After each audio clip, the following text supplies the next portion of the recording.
अस्सलाम वालेकुम class. Welcome to DG mentor PK. आज की इस वीडियो में हम रेजिडेंट परमिट फॉर ऑस्ट्रिया इसका हम फॉर्म फिल करेंगे। फॉर्म फिल करने का तरीका क्या है, आज हम इस पर डिटेल से बात करेंगे।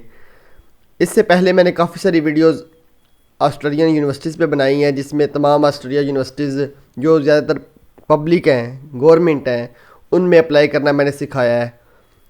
अपॉइंटमेंट कैसे लेनी है वेरिफिकेशन के लिए, उसके बाद आरपी के लिए, वीज़ा डी के लिए, ऐसी तमाम चीज़ें मैंने काफ़ी सारी वीडियोस में बताई हुई हैं।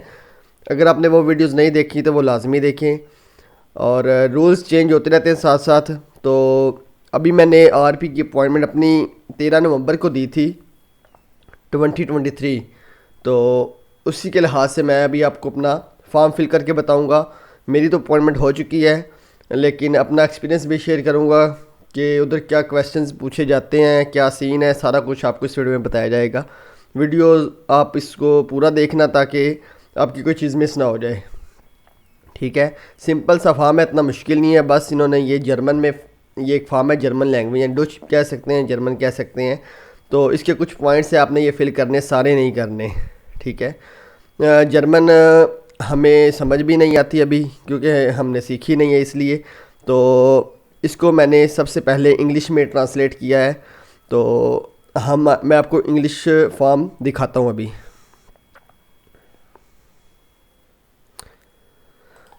ठीक है, ये मैंने इंग्लिश में इसको कन्वर्ट किया है। ठीक है, सबसे पहले ये जो पहला नंबर वाला पॉइंट है, इधर आपने फ़ोटो लगानी होती है। ये आपने खुद नहीं लगानी, आपने साथ ले जानी है।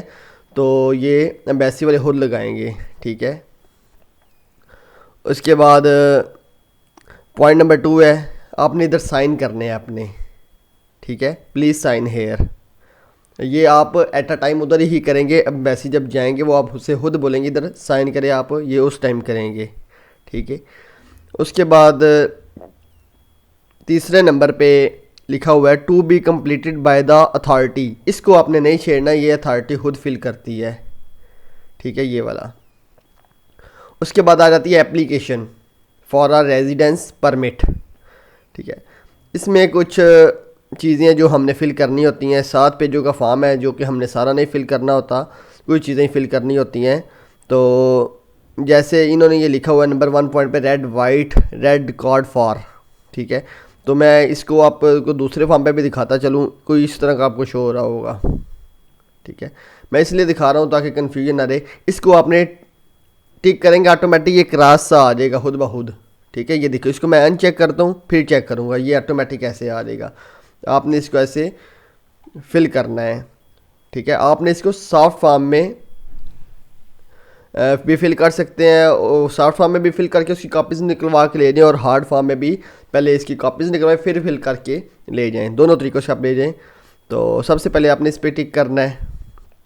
उसके बाद आपने पॉइंट नंबर 19 जिधर स्टूडेंट लिखा हुआ है, ठीक है, आपने इसको फिल करना है। मैं आपको दूसरे में भी दिखा देता हूँ ताकि कन्फ्यूजन ना रहे। देखें, 19 पे रेजिडेंस परमिट लिखा हुआ है, यूनिवर्सिटी स्टूडेंट। ठीक है, आपने इस पर क्लिक कर देना है जैसे मैंने इस पर किया हुआ है। ठीक है, उसके बाद आ जाता है ये वाला पार्ट। ठीक है, और इधर आपने किसी भी जगह कोई टिक वगैरह नहीं लगानी। ठीक है, अब आ जाता है नेक्स्ट पार्ट। नेक्स्ट पार्ट में आप देखें लिखा हुआ है टाइप ऑफ रिक्वेस्ट। ठीक है, इनिशियल एप्लीकेशन है, request for change of purpose है, एक्सटेंशन रिक्वेस्ट है। तो आपने इनिशियल एप्लीकेशन पे टिक कर देना है। नेक्स्ट आपने क्या करना है, अपना नाम लिखना है। ठीक है, फैमिली नेम यानी लास्ट नेम लिखना है हसन, और फर्स्ट नेम आपने अपना जो भी लिखा हुआ आपने वो लिख देना इधर। ठीक है, उसके बाद आपने इधर कोई चीज़ नहीं लिखनी। तो इधर अगर आपको मैं पाकिस्तानी लैंग्वेज में दिखाऊं तो क्या लिखा आ रहा है जी,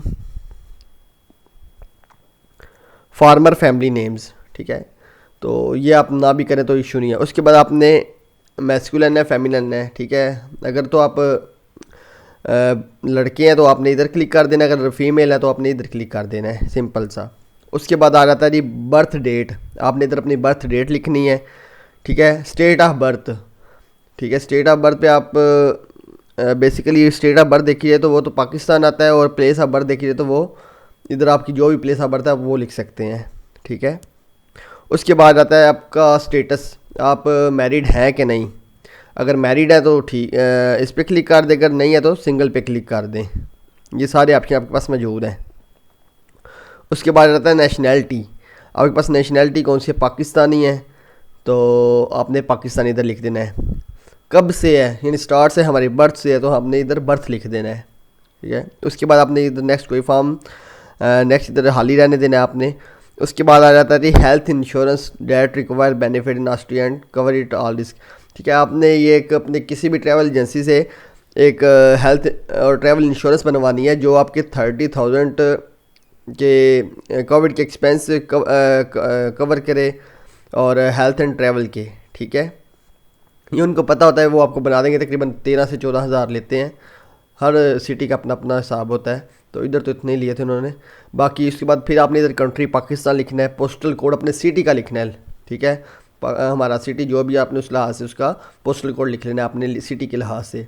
उसके बाद आपने अपने स्ट्रीट, हाउस नंबर और डोर नंबर लिखना है इधर। उसके बाद अपनी लोकेशन लिखनी है।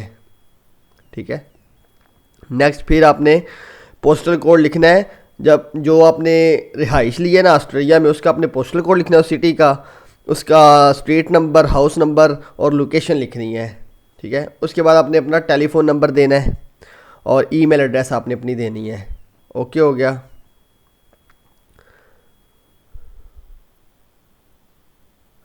ठीक है, उसके बाद ये नेक्स्ट चीज़ें हैं, आपने इनको कुछ नहीं करना। ठीक है, ये लिखा हुआ है ऑथराइज्ड रिप्रेजेंटेटिव, आपने इनको ना कुछ करें। ठीक है, उसके बाद इन चीज़ों को आपने हाल ही रहने देना। नेक्स्ट आ जाना है फैमिली मेम्बर्स। ठीक है, आपने अपने फादर का नेम लिखना है, फर्स्ट नेम लास्ट नेम लिख के उनकी डेट ऑफ बर्थ और नीचे नेशनैलिटी लिख देनी है। ओके हो गया। उसके बाद नीचे ऐसे ही साथ ही अपने अपनी फादर के साथ मदर की भी अपनी नाम और फर्स्ट नेम लास्ट नेम लिख के डेट ऑफ बर्थ लिख के अपनी नेशनैलिटी लिख देते हैं अपनी मदर की भी। ठीक है, आप ये 40 और 43 43 40 41 42 43 44 45 46। ठीक है, तकरीबन ऐसी आपने अपने पेरेंट्स की इधर डिटेल्स दे देनी है। जो दो चीज़ें मैंने आपको बताई हैं, सिर्फ बर्थ नेम और नेशनैलिटी। ठीक है, ये तीन चीज़ें। ठीक है, इधर आपने अपनी मदर की लिखनी है, फर्स्ट नेम लास्ट नेम और डेट ऑफ बर्थ और नेशनैलिटी लिखनी है। उसके बाद आपने नीचे आ जाना है। ठीक है, पॉइंट नंबर 66 पे। ठीक है, इधर आपने अपने टाइप ऑफ एसेट लिखने हैं। ठीक है, कैश है और कितनी है, ये आपने जैसे भी अरेंज की है फ्रेंड से या जैसे भी आपने अरेंज किया वो आपने अपनी इधर कैश लिखनी है। और उसके बाद आपने जो भी आपको हैंडल कर रहा है आपने उसका नाम लिखना है, डेट ऑफ बर्थ लिखनी है और आपका उसके साथ रिश्ता क्या आपने इधर वो लिखना है। ठीक है, उसके बाद ये लिखा हुआ है the money belong to me alone for and I do not have to share it if anyone. ठीक है, ये मतलब इसलिए सिर्फ उन्होंने लिखा हुआ कि ये जो मनी है ये सिर्फ आपके लिए है, ताकि आप उधर रहें तो आपको मसला ना बने पैसों का। अगर आपको ज़रूरत पड़े तो जो भी आपको स्पॉन्सर कर रहा है या भेज रहा है वो आपको हैंडल कर सके, पैसे दे सके। उसके बाद ये फॉर्मेलिटी है, आपने सैलरी प्लस रेमिटेंस इधर लिखनी है। ठीक है, मंथली रेमिटेंस और सैलरी आपने इधर लिखनी है। उसके बाद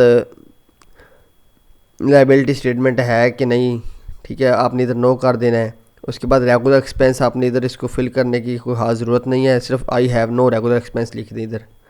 ठीक है, क्योंकि ये रेगुलर एक्सपेंस में जो जो चीज़ें आती हैं वो सारी इधर लिखी हुई हैं। उसके बाद आ जाता है जी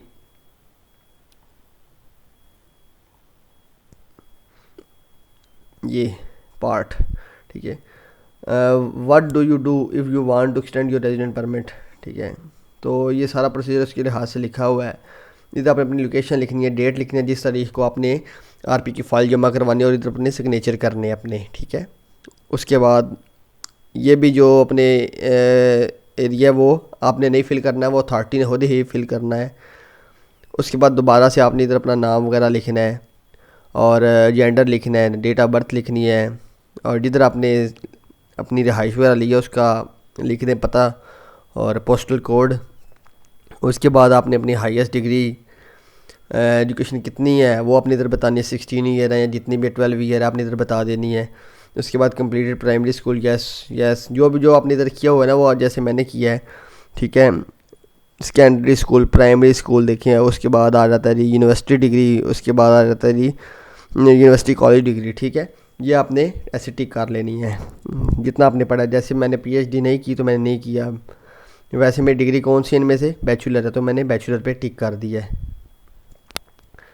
उसके बाद है फील्ड ऑफ एजुकेशन, आपकी इनमें से कौन सी फील्ड बनती है। जो भी आपकी फील्ड बनती है, जैसे कि सोशल साइंसेज वाले सोशल साइंसेज पे क्लिक करेंगे, इंजीनियरिंग वाले इंजीनियरिंग पे क्लिक करेंगे, ऐसे ही आपने बाकी चीज़ें टिक कर लेनी है।